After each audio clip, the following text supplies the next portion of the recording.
Good evening. My name is Professor Sally Reademall.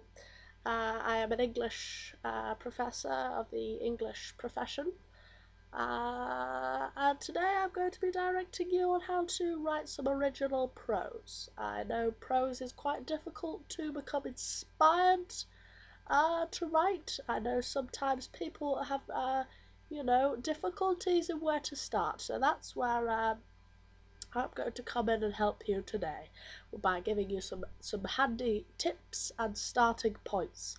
We'll start with tips. Fingertips. Make sure your fingertips are nice and warm.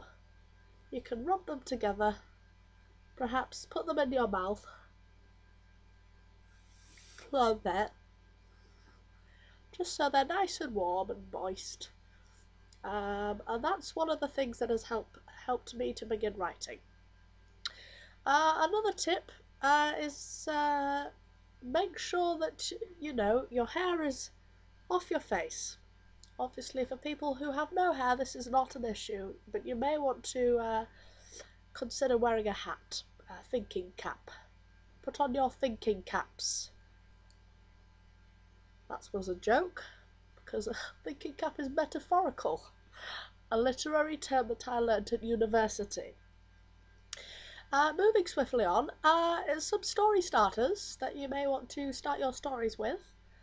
Perhaps you could write a short story about a small man with learning difficulties and how he gets from A to B. The story could, involve some illustrations or diagrams of his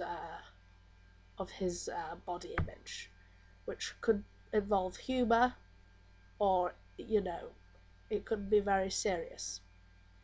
Another story starter that I wrote about, used the sentence, I was walking alone in a field and I turned to my left and I saw a box.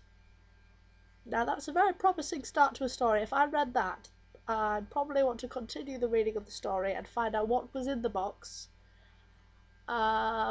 It could be anything. It could be, a litter of cats, dead or alive, a small child, a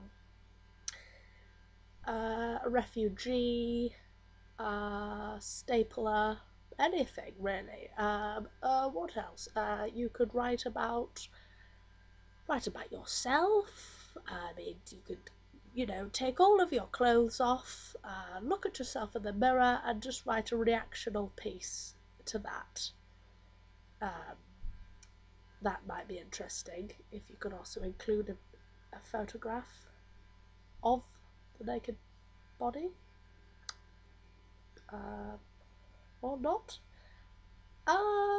Another tip that's just come to mind is make sure that you're wearing underwear when writing prose.